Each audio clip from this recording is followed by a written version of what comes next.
EG now has LTech, who I'm actually good friends with. Me and Lemon, we've known each other ever since he played on Quantic. I'm really happy LTech was able to get picked up and be in the LCS. It's always nice to have people that, you know, you're friends with. He had to decide basically whether he wanted to finish high school, do maybe like a from home type high school thing, or just go straight into this. He eventually decided on, yes, he wants to actually go through with it, join, you know, an LCS team and actually like go like into professional video games, like 100%. I have big shoes for me to fill, but it's definitely a very exciting experience.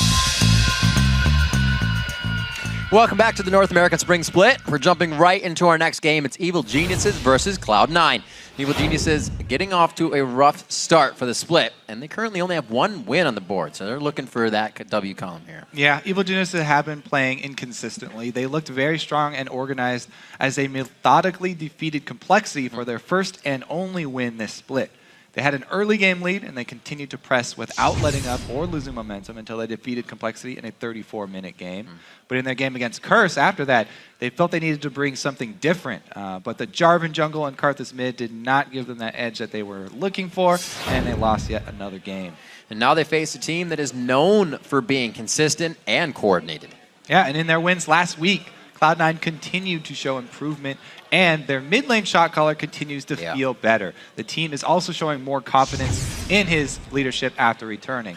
Against LMQ, they admitted to having a bad pick and ban phase, but they did make up for it, and they made up for LMQ's early game lead with superior gameplay and shot calling towards that mid game. They were looking like a well-oiled machine and well back onto their old selves. And as we said, we're going to get right into these, so let's check out the starting lineups. On the blue side, it's Evil Geniuses. It's going to be Inox in the top lane, Snoop in the jungle, Pobelter in mid, Alltech at AD carry with Crepo at support. And on the red side, it's Cloud9. Up top is Balls in the jungle, Meteos. Mid-high, AD carry Sneaky, and support Lemon Nation. We're going to have a bit of Corky off here. Both of these AD carries have actually been loving it. We saw a little bit of it last game from Wild Turtle finally, so everybody's kind of getting on the Corky train.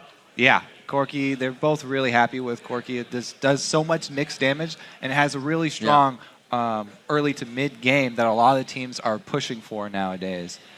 Also, from that last game, I mean, just LMQ was such a huge advantage by picking that Kale top lane. Yeah. And Inox plays a lot of different champions in that top lane. So maybe Inox will pick up something like the Kale and force that lane swap, which would afford them that dragon control for the early game, which is what LMQ used to snowball their game.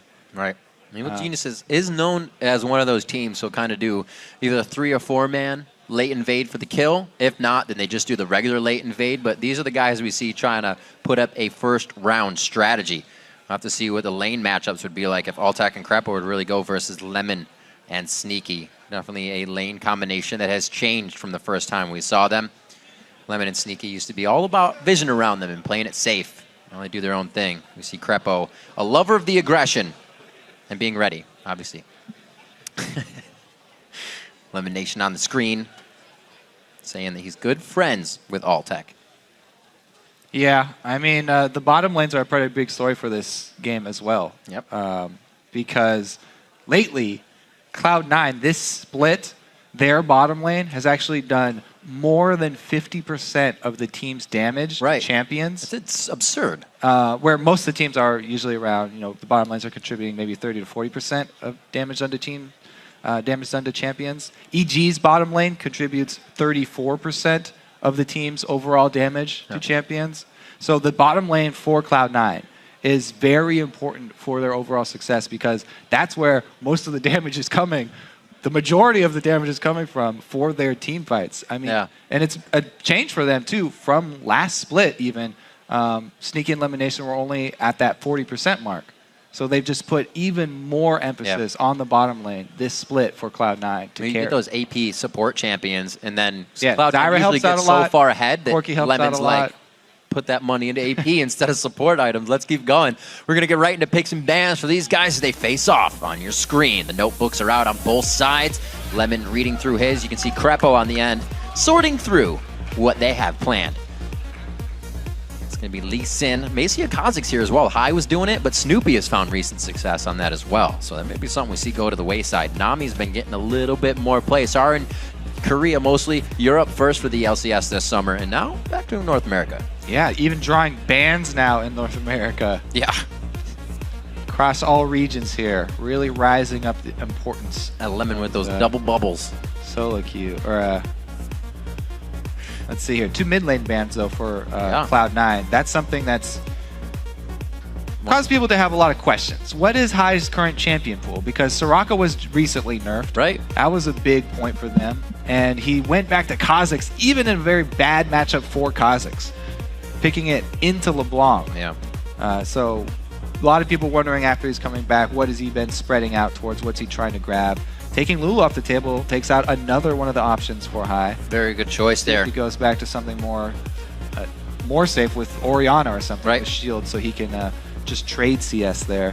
Top lane has been super left open. We're going to get a great fight if Balls and Inox can go head-to-head here. No bans coming out on that. The priority you can see has been mid. I consider that Kale a top lane ban. Hanging off to the side. Didn't see her. Yeah, she's the reason that it's not really safe to first pick Shyvana anymore. Right. I guess, as we just saw in that last game. I guess. LFQ proved like that is, it's not safe to first pick Shyvana anymore because Kale is so scary for them that then you're forced in a situation, are we going to have this bad matchup or are we going to give up this early dragon? And TSM told us to give up early dragon and then all consecutive dragons. But yeah, so Cloud9, they ban out the Kale, then they first pick the Shyvana, solidifying that 4 balls up in the top lane. So very intelligent pick bans from Cloud9, securing themselves a top lane, protecting themselves against that Kale. Crepo looking to solidify safety and playmaking with a Thresh pick and a Twitch for Alltech. We're going to see a bit of diversity from him coming out in this game. We'll see if he can really put down the impact plays coming out of invisibility. As High and Sneaky now go to round out a bit of the composition here. May leave High for last pick, as we already got Meteos on the jungle. Something Snoopy left up as well, so Snoopy's not that he's not feeling comfortable, but doesn't want to pick a jungler yet until he sees more. Yeah, let's see. He can save his pick because they already got there. Ooh, High again going back to Kha'Zix. All right, Kha'Zix into a Lulu here. See if he can fare better this time than he did against LeBlanc. Lulu does again have range advantage and pushing power for Kha'Zix. But Cloud9 have been okay in the past with having a low CS mid that will have strong impact later in the game for them. Can High roam around and get those isolation kills. Also, they've been able to get that Elise. That's huge for them, even though Nami's banned out. Lemonation's a huge fan of Morgana. I'm pretty sure Cloud9 will just go right back to Morgana here and, yeah, rely on both of those skill shot CCs to work with. They're very, very comfortable running that combo. That's a lane that also says we're going to do more damage than anyone this game, if they can get to it. The Eve picked up for Snoopy, actually. Looking at the composition he has to fight, it looks quite dangerous to be sneaking in on somebody like Cloud9 has put together. But we'll see what they can do. They do have the safety from Pole Belter on the Wild Growth, and Inox is on kind of a safety champion to keep the lane going, and Inox can be Inox late game. Yeah, there is a lot of invisibility on this EG team. So if Cloud9 are not careful with their vision control towards that mid game, then they can get picked off easily by this Roman squad. Trundle into Shyvana, though, that's always a good one for the Trundle side, being able to shred her later. So good late game there for EG. And as the champs are locked in, we're going to go ahead and see who you voted for over at LOLesports.com. And with 89% of the vote, Cloud9 leads EG right now. But remember to update your vote throughout the game by tweeting either hashtag EGWin or hashtag CloudC9win to at LOLesports. Be sure we'll be checking back to see how you guys are calling the game, as well as us. So keep tuned. Yes, always like to have those mid-game tweets. Hilarious. Especially when we do get the ones from Skara and friends chiming in. Yeah.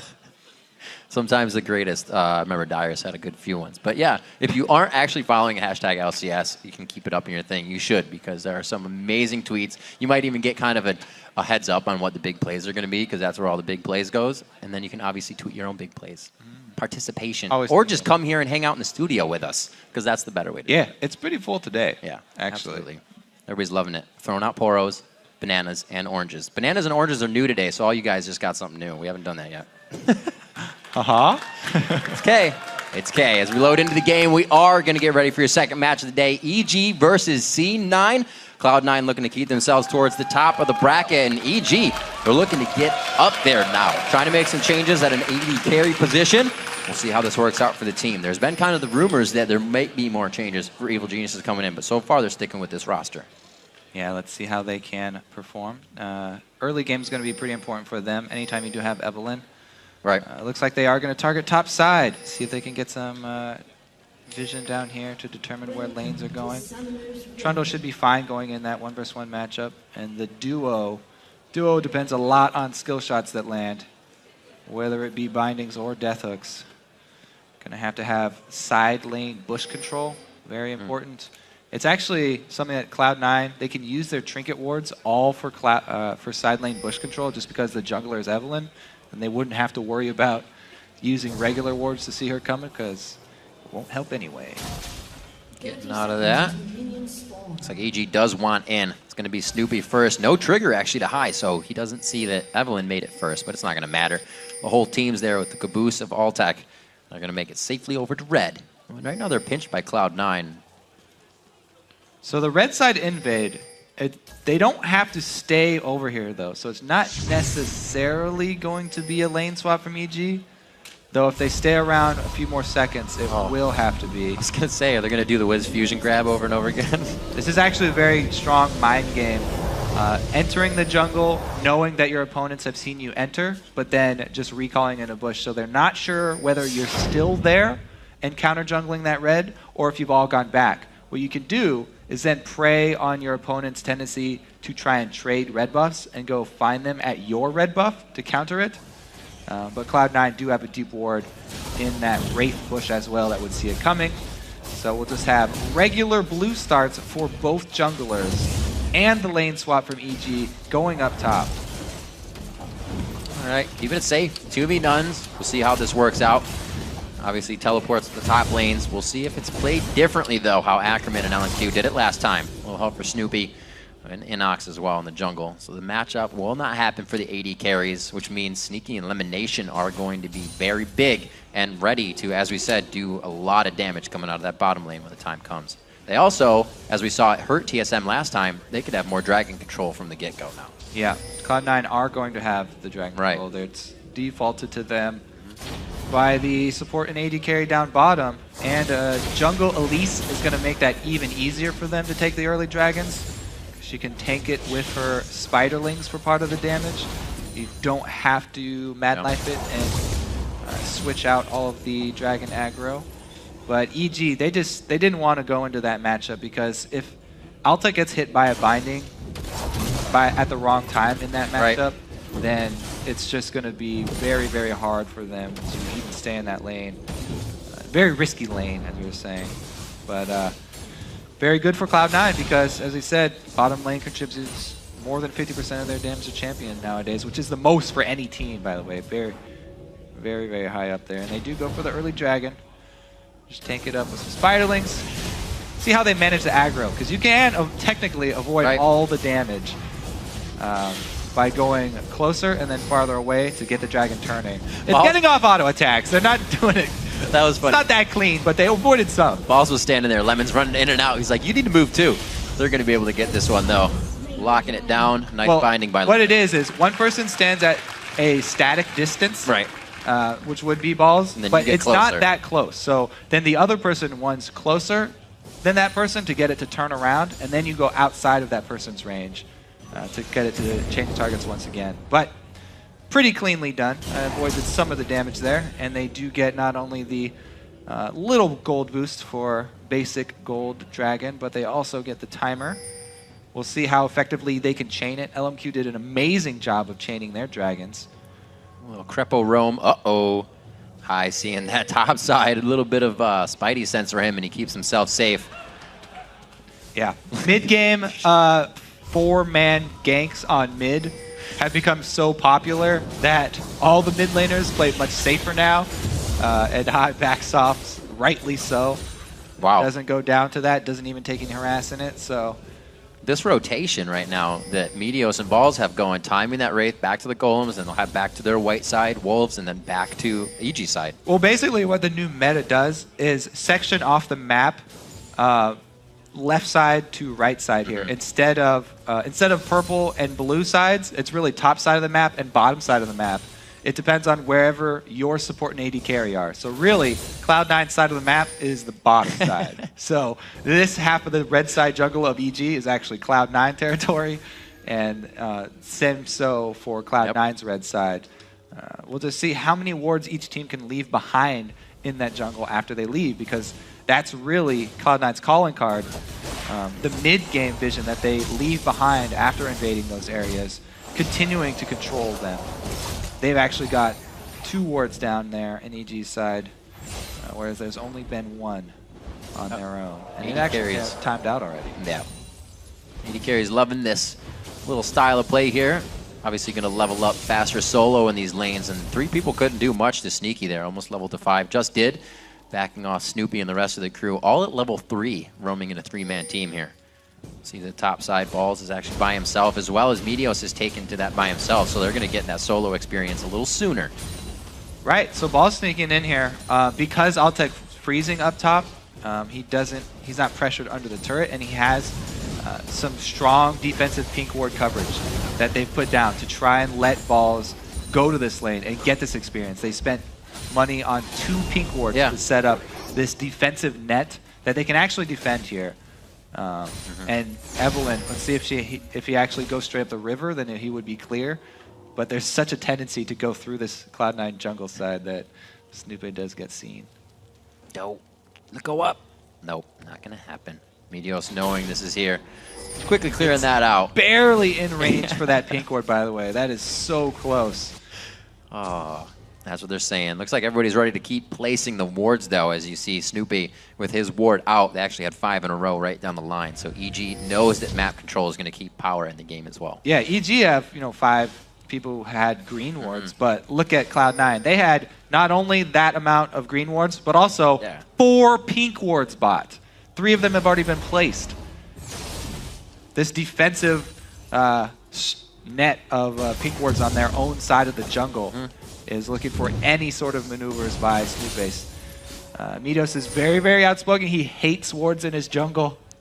So you need to have a very strong outer perimeter of those pink ones if you want to avoid Evelyn getting that vision. But also, because he killed that ward by Wraith, they know that there is 1 pink ward there. EG know that there's 1 there. Cloud9 also really to a fast 3 sweeper. You don't even see Lemonation with the consumable for the Sightstone in his hands, but he still got it. Trying to sweep everything out. And Nox meets up with Balls in the top lane, and he's actually a level down in this situation due to the roaming around, but should be safe. Minute 40 on Dragon.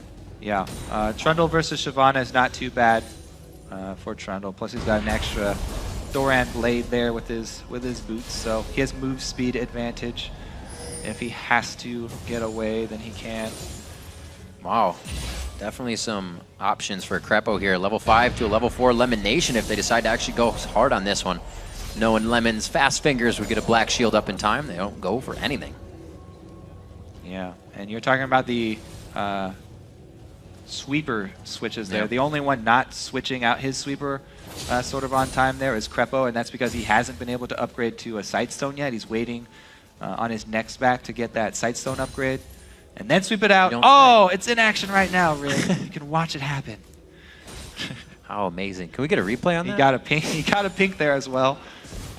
Even though High found 1 of their pink wards. Pick up with his part. It's going to be big. They're going to need those wards for this dragon coming up. Also, I really like how Snoopy is playing Evelyn, because one of the biggest advantages of Evelyn is her ability to place those deep wards. And Snoopy is putting a lot of his money into those wards. Even though you feel squishy on Evelyn, it's very, very much worthwhile to put a lot of money into early wards.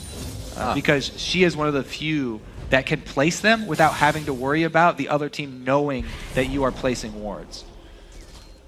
Cloud9 countering it, though, with, again, their perimeter of pinks. Getting their own wards down. You know, a lot of control has come from wards this. Snoopy should very well, like I said, know that there's a pink ward there, so. Gets that one out of range. He knows he's in danger. Okay. Hey-o. All right, so he gets the clear, but that being up top means the jungler's not going to be there for Dragon, and it's going to be going to Cloud9 quite easily here. Yep, because he was killing off the pink ward, they have full information on Snoopy's whereabouts. See if Snoopy can actually make something happen up top, though, because they gave up the second dragon. This is following the chain of events that we just saw lead to TSM's defeat by the hands of LMQ. Yeah. And the early pink ward coverage in the top lane thwarts Snoopy out immediately. That 100 gold buy by everyone is paying off big time. Yeah, we'll see though. He's trying to work around it. He knows the pink ward's there, so he's coming through the river. Right. He's still able to get behind, but kill potential on balls is low at the moment because he still has his ulti up. Yep. Diving past the minions, making sure they have to slalom through. No easy walk. He stays safe. You know, I have seen people knock Shyvana with the pillar. Out of her jump with the pillar. So I was hoping for a very spectacular pillar there from Inox, but no go for them. Just burning balls ulti.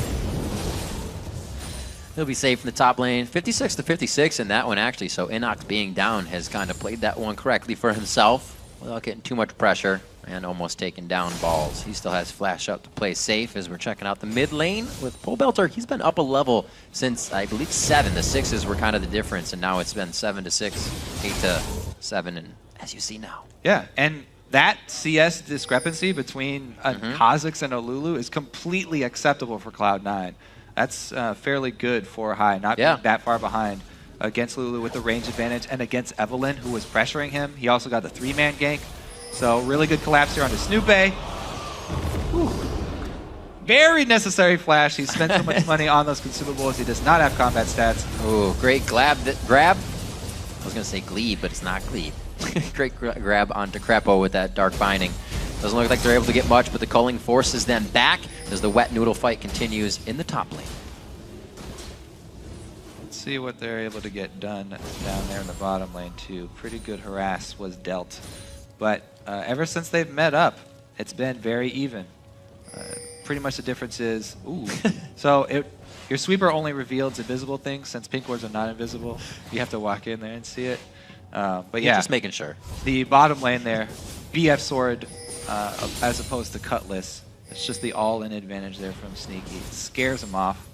High roaming down, able to take out the pink ward, and they get the turret. It kind of tells the story of how Cloud9 plays their games when they want to. 0 kills on the board, about a 3,500 gold lead to themselves. 1 turret now dropped to help that gold lead, but they haven't really had to be in the face of EG to make any of this happen. They're just playing their game. It happens a lot with the way the beginning of the game is played now. The choices that teams make for lane swaps and giving up the early dragons. By going for swaps, when you say, "Oh, I don't feel confident in that lane," or "I don't want my duo to be bottom," then you are saying that you are effectively going to give up those early little bits of a gold lead. Teams have had problems with stopping the chain, though, the chain of events from Dragon, because the other team has timers. Trying to regain control of the bottom has been so hard for the teams making those switches. Almost! Oh, no! Little bit of a slow reaction there. Couple flash. No go on the hook.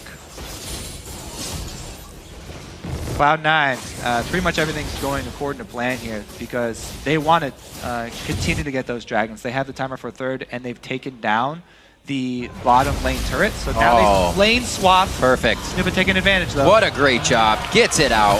Sponges it down. I gets caught this time. That's the wild goal. He gets popped up. It's 1 more. Perseverance pays off for Evil Geniuses. Crepo wasn't going to let that go. Yeah, I don't know. Crepo probably just made up for that with a huge play.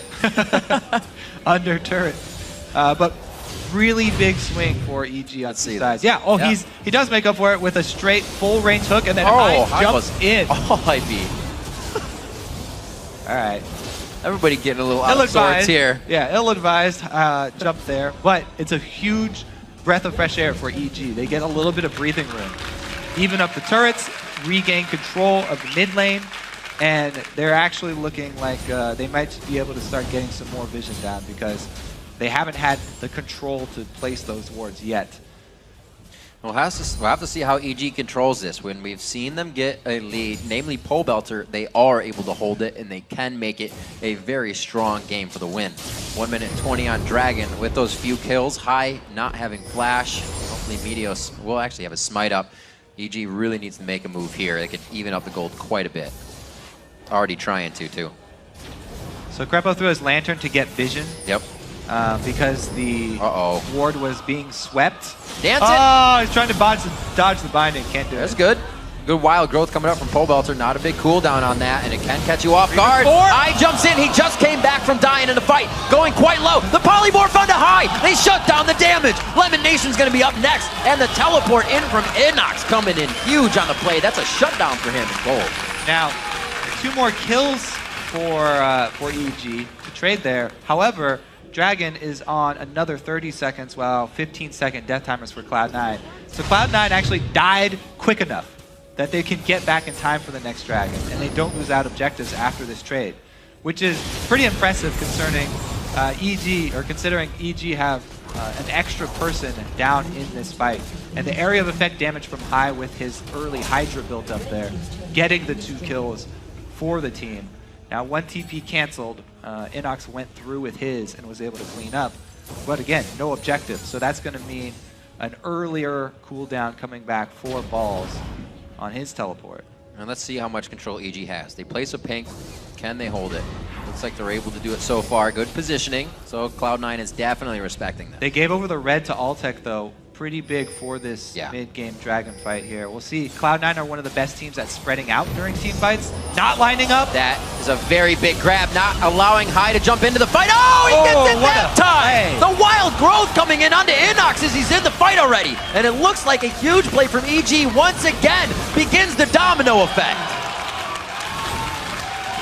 Oh, it's not over. It's not over. Oh, it's over. It's over. That was a full ace for EG. Wow. And they do contest the Dragon. They got up the wards in time. And they're going to take the lead here. Cloud9 just lost control of the reins here. Let's see exactly how they do it. Kreppel comes in to play initially to get him into range. Yeah, and there it is. The wild growth knocks up Balls as well during his jump. What a good job from Pole Belter there. Inox barely stayed alive too until the end. Double kills there. And in the end, as we know, Belter. Flash on flash. That's flashy. Great plays coming in. Krepo definitely not happy with that flash error. He's kind of made up for it already. So, yeah, I mean, the premise to that fight was, Cloud9 are usually great at spreading out for team fights. It's really hard to spread out in that little corridor leading up to Dragon. And Altec got a lot of damage off in that fight. Wow, 404 Pole Belter, 403 Altec. Some good moves so far from Evil Geniuses. They would like consecutive team fights now. A 403 Altec, extremely fed. He's 1,000 gold ahead of Sneaky now. As I said, that's where most of their damage has been coming from. So Cloud9 are going to switch tactics here. Rely on that split push Kha'Zix with Hydra from High. Trying to go for that 1-3-1, but they are behind right now. And EG really do have a lot of good vision around the mid of the map right now.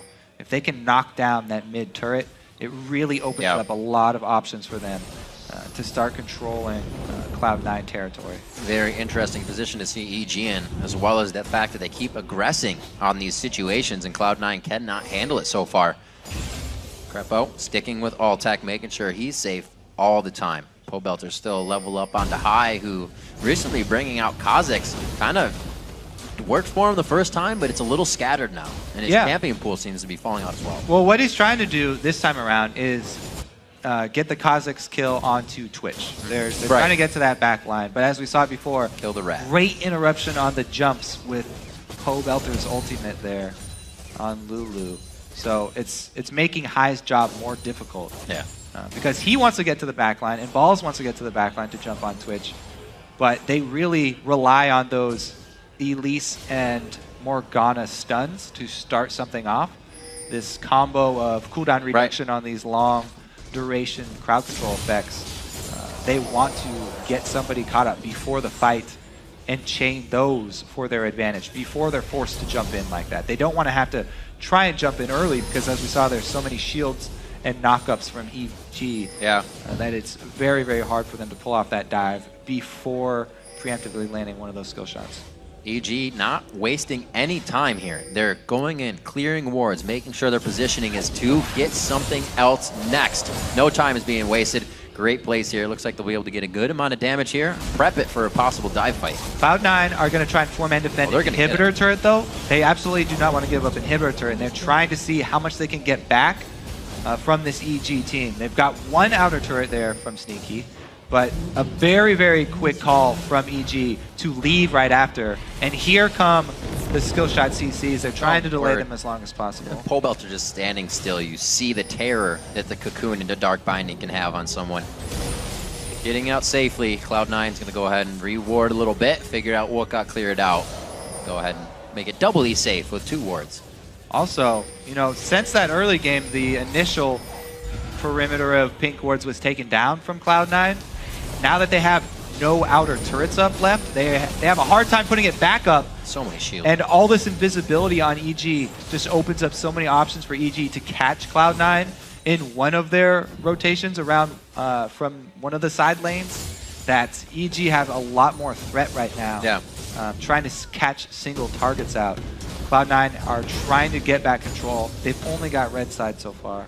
Cloud9 are really going to have to find some window fights here. That window is Exhaust being down for Crepo, Wild Growth being down, which is on a really short cooldown. They're, like you said, the shields, the Wild Growths, everything shuts down this Cloud9 team in a fight. It'll be very interesting to see how they get under the skin of EG here as the game goes on. Yeah, it's the young guns from EG right now with most of the kills. Pobelter and Altec, the really young guys that have been sought after by so many teams for so long in competitive League of Legends in North America, finally making their way, funnily enough, onto the same team. Yep. And in this game, they are the ones with all the power for Evil Geniuses. And actually, they're the ones with all the responsibility here for the team fights. If they actually make a misstep, then that's where EG will crumble. That percentage over to EG, 66%.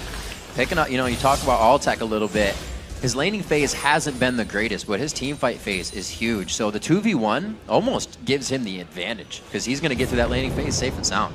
Yeah, they were happy with that. He hasn't been able to pull off any ambushes yet on his Twitch, but he's got his dual attack speed items. So when he does open up, he takes people down very quickly, and you can see how Cloud9 are adapting their play now, being more defensive, either sticking together as they move from objective to objective, or actually relying on those pink wards like Balls is up top in order to not to get surprised. Yeah. Just trying to hold the line here for Cloud9. Wow, that's a scary view to have. Really scary. Dragon respawn, they don't really want to contest it. Balls is up top, so Cloud9 can make the call to just try and shove waves. Very, very risky for them to go through one of those jungle avenues. As we saw before, Alta can rip an entire team apart with Twitch's ultimate if you come down that avenue towards blue. And everything's kind of falling in line here for EG. You saw that little sweet play. Crepo throwing the lantern over, making sure mid has no ability to be pushed. Now they're pushing back. Driver's seat mid lane here for Evil Geniuses, but Cloud9 could sideswipe them here. Cloud9, and they also just focused a blue buff onto Sneaky, trying to get him to the point where he can dish out that damage. Oh, that's all that Cloud9 got for their Dragon that they just gave up, though. Blue buff for Dragon. Not the best trade, and now Meteos out of position, slow on the move. Oh, the flash. Have to be getting out of that one. That definitely would have been a necessary repellent to fight if he got caught. 9-4 as Crepo continuously makes plays. That mistake is really going headstrong on this one, and he's been making them. Yeah, and Cloud9, though, are playing pretty smart. They know that they can't fight this EG team away from a turret. Right. Because it's just so hard for them to get in on Twitch. You have to get through Lulu, pillars, as well as Threshbox. So it's very hard for these divers with balls and high because their means of diving are very risky. As we said, Shyvana's dive can be interrupted as well as highs. So it's very hard for them to get in on that Twitch, and they really need to preface that dive with a catch with one of their hard CCs. So they really need to rely on a turret to be able to do that. Because Twitch, risky for him to come out of invisibility at one end of the turrets. He can be set upon very easily. Yeah. Cloud9 just playing real defensive until EG try and make a move at one of the turrets. But eventually, EG are going to have so much control of this map that they really just starve out Cloud9 and increase their gold lead to the point where Cloud9 have to try and contest the Baron in a situation where they don't have any vision. Everything's been pushed so far. Looks like Evil Geniuses is just kind of forced to hang out for now. We see Altec in the bottom lane farming it up. Still 4-0-3. Not much has happened after those last few surge in kills. Cloud9 and definitely realizing the power that EG can bring to the table here. Just about 26 minutes into the game. Looks like everybody's trying to reset as the lanes do as well. So I have to see what team can really put their foot forward to get an advantage. Pole Belter back to mid with Crepo. It looks like they're going to finally focus a little bit towards this lane. But they're meeting the entire team of Cloud9. Got that Rabbit Noodle's death cap over onto the side of Pole Belter. He's pretty built up for himself. 2 Michaelis Crucibles coming out, one for Lemon, one for Crepo. I don't really usually see that as a Crepo item. Always a Lemon item, though. Which item? Oh, the Michaelis. Oh. Mikhail's, that should be everybody's item if you're a support right now, because it is ridiculously strong. Yeah, very important for Crepo specifically on this game because of those bindings and cocoons I keep talking about. If someone does get caught, they really need to have means to get them out of it. He'll probably be saving everything that they have, though, for Altec, because that's the key to EG's success right now. Yeah. Is that Twitch. That Switch is also the thing that's really keeping Cloud9 from being able to play their split push like they want to. That the threat of those dual invisible champions is what's keeping Hive from doing the same thing that Xiao Xiao was doing and split pushing bottom. More pink wards for Cloud9 in the early game. We're shutting down Snoopy and pretty much shut down everything they wanted to do. And the few mistakes we saw, High jumping into the mid, and then thereafter really giving EG this heads up in the game. So now that Cloud9 can't get those forward pink wards in, forced to be Baron wards. Ooh. Just knowing Snoopy was right there, but they didn't know where Snoopy was. The Wild Growth goes out. He stays in for a bit. A perfect lantern out. Inox coming into the fight. A very nice teleport in. Throws down the subjugate, but cannot get that much more damage. High's into the Baron pit. High's out of the Baron pit. Oh, the Baron! Oh! The Worm with the kill. Going over to Snoopy on that one, and it looks like they're going to be able to put some damage on Baron, but they have to be careful. Meteos is just on the wing. Yeah, this would be a very desperate steal for Meteos, but if they give this one up, then it's pretty much curtains for them. So they go for it. 2,000 HP on Baron, 2,500. Oh, Meteos with the steal over. That's going to be some good gold, but EG's still up 2K right now, and they can move on the map. Yeah, everybody's dead right now, so they can shove up, try and get pressure on one of the turrets. High coming right back to life, though. This is pretty early in the game. Death timer's not too long, and Cloud9 looking to get in defense for this turret. Let's see, there's only one person with the Baron buff on, though, and that's me. Yeah. A little bit of help, a little bit of hurt. We'll see if this actually helps them. He's stuck on the Tormented Soil under the turret. Grepo. He hits the Ardent Blaze, looking for one more shot on the passive, but he goes a little too deep, and it's not going to be able to finish the kill. 47 seconds on Dragon. This could be Cloud9 getting 2 big objectives in the late game. Yeah, everybody dying, though, for that Baron, plus they lost the turret for it. EG still ahead in gold. Cloud9, nobody actually wearing the Baron buff, so they really don't have the upper hand even after the steal, although it was a great steal. And there again, one of the corridors in the jungle where Altec just gets to fire away from the back line, and Cloud9 gets melted from all sides. Baron buff, nobody's getting out of my pit alive, High. Shoots him in the back. Bugs usually eat worms, don't they? It's the other way around. 2K gold lead for EG. Cloud9, like I said, sets up for this Dragon now. Looks like they're going to want that. That's mid-game gold. Dragon's not at its full potential of cash money yet, but they'll get a pretty good chunk out of this one.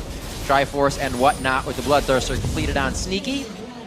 Looks like he's going to be trying to go quite strong as well in these next fights. The culling is up. Actually, the team will disperse back to clear mid. Looks like they do go for that split pushing, though. There's some decent wards for Cloud9 on this bottom side. However, no true sight, really, in the jungle. so you can't push that far. Always have to be worried about the Evelyn and Twitch coming for you. Altec 7-0-4 fighting phase, really giving him the up and up, keeping great positioning all over the map. You got it. A lot of people have been grabbing Cloud9 Tempest players. You got Kez coming in for complexity today. There's a reason. You guys can play in the tight situations, and right now, like EG, 3/5 of the team have made it in. Having the early game is what EG needed, and that's what they got. Because if they falter early game, the mid to late game for EG just becomes very hard. Ooh, and the late game here, because they've seen Altec up top. You know, High split pushing bottom. This is really Cloud9's chance. If they could get a flank from behind, if High and Balls can actually jump onto Altec from behind here with a flank, wow, then this would be huge for them. This is actually 4 versus 5. Teleport would take. They don't even have a teleport for Trundle. Come on! Oh no! They let him out though, just barely. Not able to make the full collapse there from Cloud9. That was really their window. If they could have rushed that and cut them off. They have the wards for it. They've been setting up for it a while. Plus, on the Dragon, it just would have helped play right into what they needed, rather. Now with EG back down the mid lane, trying to dictate portions of the game as soon as they can. This is a different EG. Uh-oh. He doesn't want to take that. there's no reason. There is a lantern here. Do not look. Ilo's in the middle. Oh, the flay on the jump. Very nice. High is ultimate, or using his ultimate now. Crepo's the one taking the brunt of the damage. This is going to be perfect for the damage dealers. Altec going into 1v1 right now with Meteos on the backside. They get a bit of crowd control, but everybody from Cloud9 is being yanked in different directions as Crepo keeps hitting the hooks. 2 more kills for Altec. No damage can get back to Altec. High gets the initial jump played, and then he's not able to get back there. Yes, Balls can ult, but Balls is mostly tank right now, and he's easily dealt with. Meteos goes with that cooldown reduction, tank elite build. He's not a problem for Altec, and EG get to run through the entire base here. Can they finish the Nexus turret? What a straightforward game from Evil Geniuses. Amazing thresh play from Crepo, getting the Mikhails to save him there. As I say, he almost dies face first into a turret, but after his mistake, he turned it on like we haven't seen from him before. All right, let's take a look here, because High gets cornered. The 2 invisible champions, Altec and Snoopy on the backside. Interrupts. He does dodge the hook, but then he can't get in there onto Altec. They're all doing all this damage into Crepo, and Altec's able to flash backwards, away from Balls. What a great box there from Crepo, right in the middle of where all the jungle paths converge, and he just cuts off every avenue for Cloud9. They have nowhere to maneuver, and they just get obliterated by Altec from the back. Lemon Nation, we said him and Sneaky were ones to do over 50% of the damage from the bot lane. Buys himself a Zanyas as they're still trying to put out power, give them ways to get through these fights sneakily. And hopefully it can be a good soul shackle for him next time, because they are up against the ropes now. Inhibitor down, 1 Nexus turret as well, and EG's not letting go of their grasp. Yeah, Cloud9 really grasping at straws here, looking to try and make something happen down bottom. They haven't been seen actually, so they're going for one of these sneak attack bush attempts.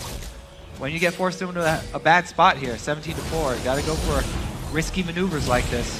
Inox into the brush, looking to dodge a dark binding. He's under the turret. Snoopy's just on the other side. Inox is huge right now, almost lives to that shield, but the culling is just going to be too much along with High's damage. Snoopy and Crepo do what they can, but now they have to be careful of how much they get pushed around the map from what C9 wants to do. Yeah, risky play plays off. I mean, 1 inhibitor down is not that bad. They do have to send somebody back to defend right now because it's a single Nexus turret, and that will die by itself to super minions if you don't defend it. But they got their pick. They made their desperate play. They had the opening, killed the tank. Small win there for Cloud9. Buys them some time, though, for the inhibitor respawn. Slowly clearing out map, doing what they can. That's going to be Pobelter's grab on the ward. Easily over the edge. 5-0 and 10 for Pobelter. Over 60 CS up right now onto High. Just coming out huge in the game, as well as Altec, 9-0 and 6. Definitely putting up some numbers in this game. Fantasy members, they'll be happy about that. Hopefully I don't speak too soon. So yeah, the best strategy for Fantasy is not always just to get the best team that will win super quick. You want the teams that are just going to fight all the time. Because even if they have a lot of fights and they die, Gets so many more points for kills and assists. Yep.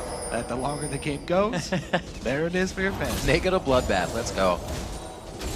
Seeing Sneaky coming from behind this game, not in CS. He definitely doesn't have the kill ratio. Going over to Altec. Has 3 items, but he's not on that Infinity Edge up, so it's going to be big hits coming from that spray. Rat-a-tat-tat, I should say. Yeah, well, let's see if Cloud9 can actually get a flank off, because they haven't been able to get any damage to Altec in the back lines. They've been so focused on getting back there, they just get wrecked by the rest of EG. Oh, Meteos gets caught. This is exactly what EG's been looking for the whole game, but it looks like the pillar affects them negatively for a second. He's able to squeeze Daibo and Inox. Just getting himself there. Ooh.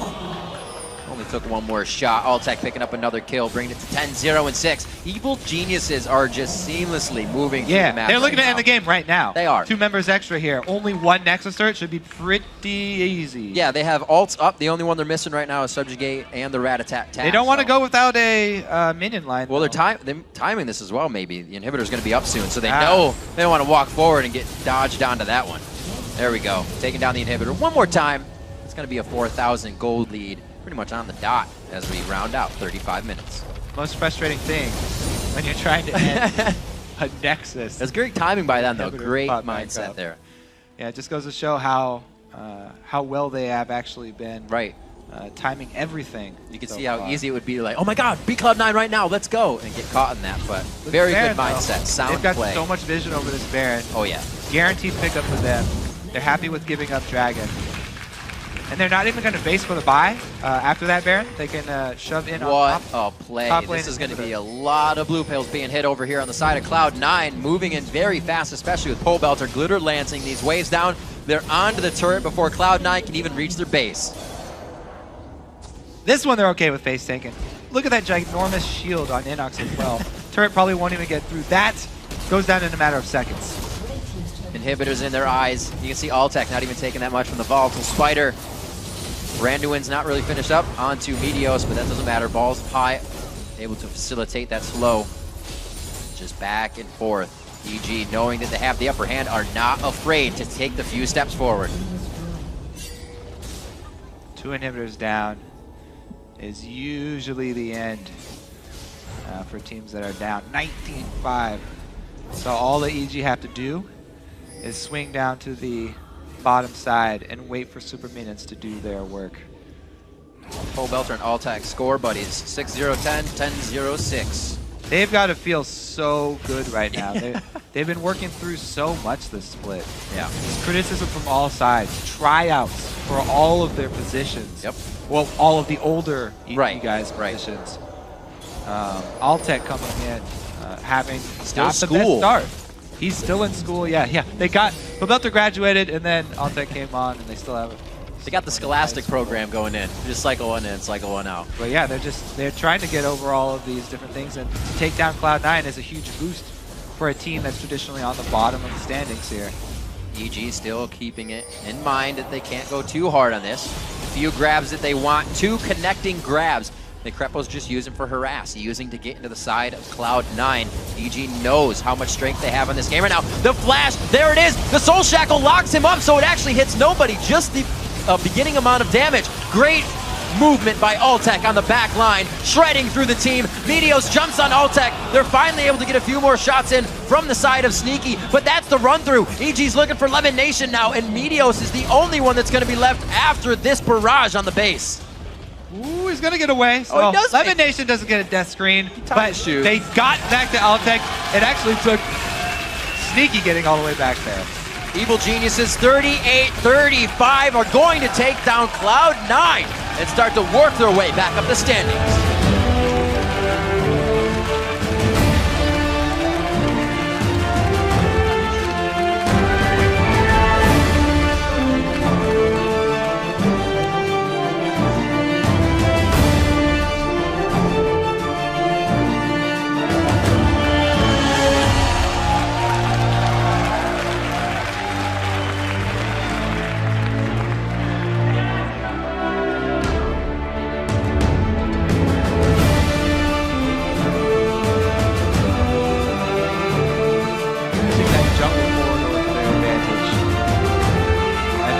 there. They were able to finish a game versus one of the best teams in North America. Huge confidence booster for this Evil Genius team. And Crepo is tired. Just gives out the horse lips. The flash play. Oh man, that just almost spelled bad things. But Crepo rewrote that story immediately. And he picked up, like you said, I think that was maybe under the turret play. It was. And then again. And then again. I don't know. Definitely on a 90% hook ratio for Crepo this game. Yeah.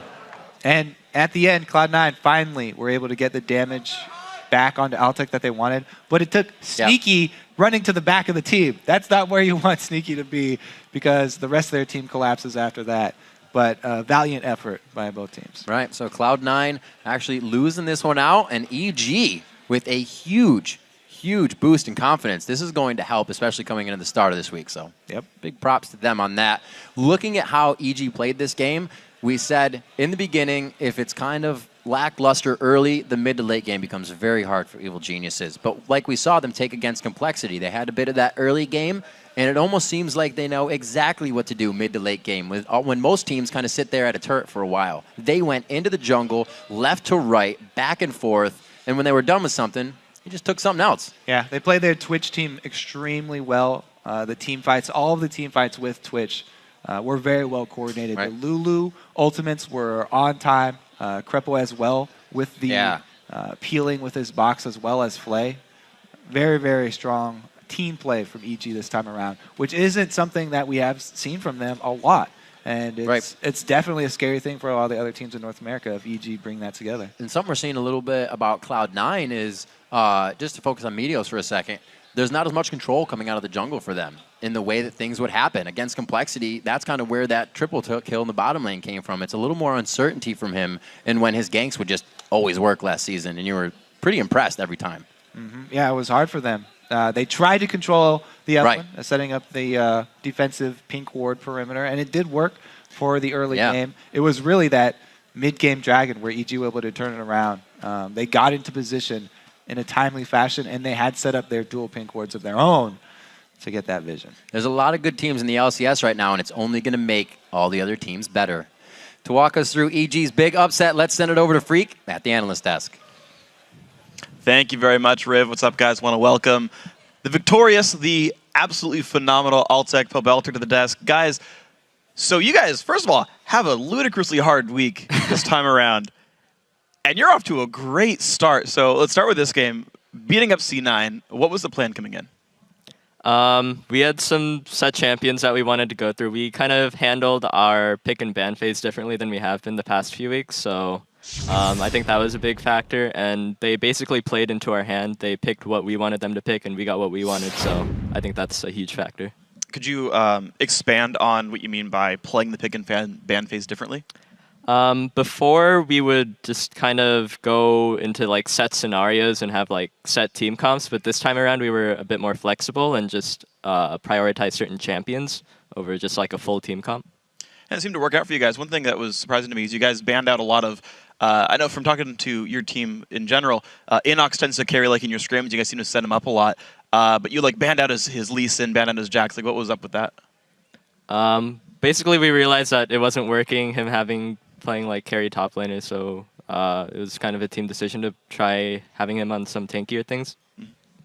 Yeah, so Altec, you of course had a phenomenally strong game, 13-1-6. Your second and third picks were Twitch, Thresh. Talk to me about this lane and why you went for Twitch here. Twitch is a highly contested pick, in my opinion, because his ulti is just like super broken. So, and Twitch Thresh is like a really good lane because Twitch doesn't have an escape. So Thresh is able to provide that. And the damage combined together is like a lot. And so you guys, you and Crepo actually together really have had a phenomenal game. Crepo went 0-2-19, so your combined score is pretty awesome. How has been gelling with the team now, your third weekend?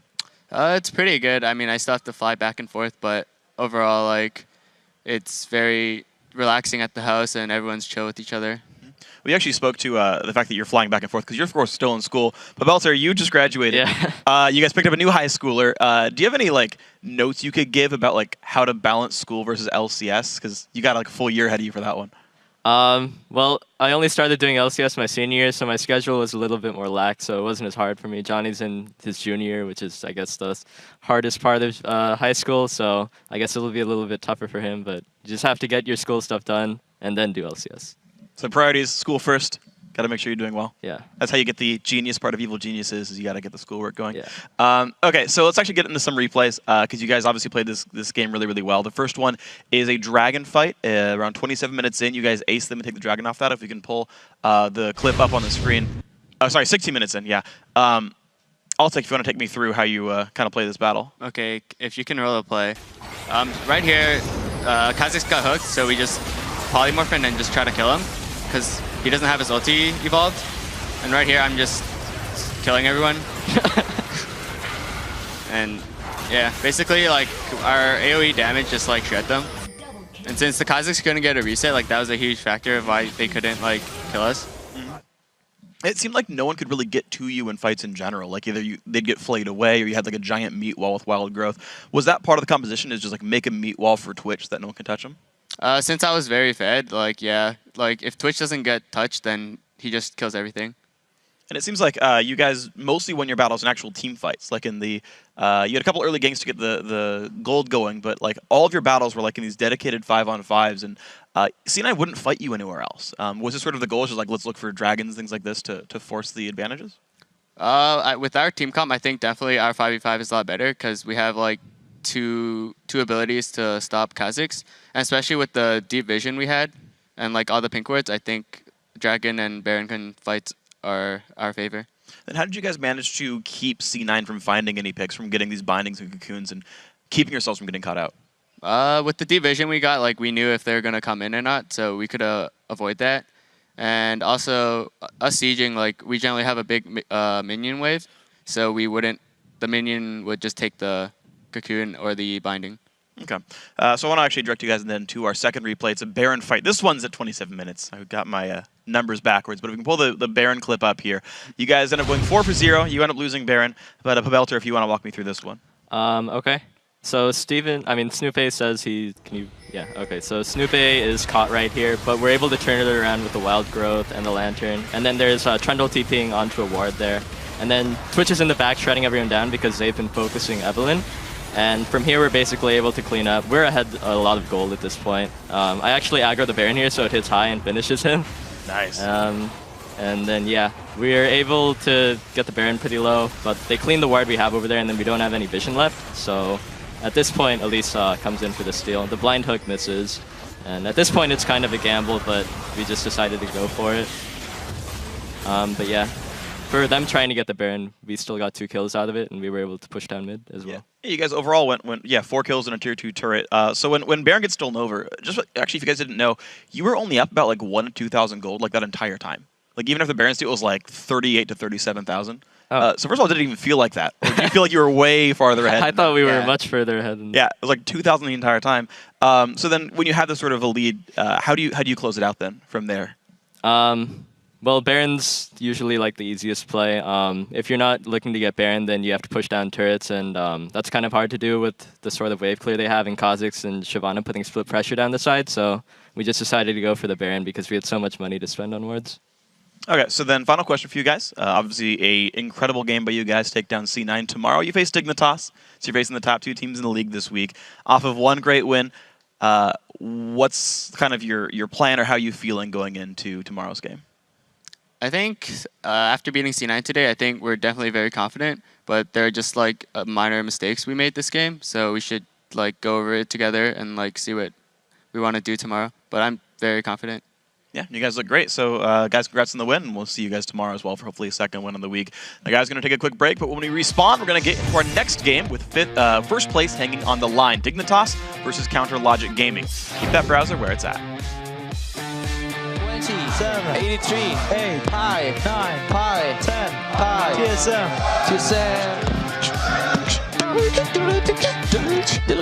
Catch you off guard. I jumps in. He just came back from dying in a fight. Going quite low. The polymorph onto high. They shut down the damage. Lemon Nation's going to be up next. And the teleport in from Inox. During team fights, not lining up. That is a very big grab. Not allowing High to jump into the fight. Oh, he gets it that time. The wild growth coming in onto Inox. and it looks like a huge play from EG once again begins the domino effect. A very nice teleport in, throws down the subjugate, but cannot get that much more damage. Highs into the Baron Pit, highs out of the Baron Pit.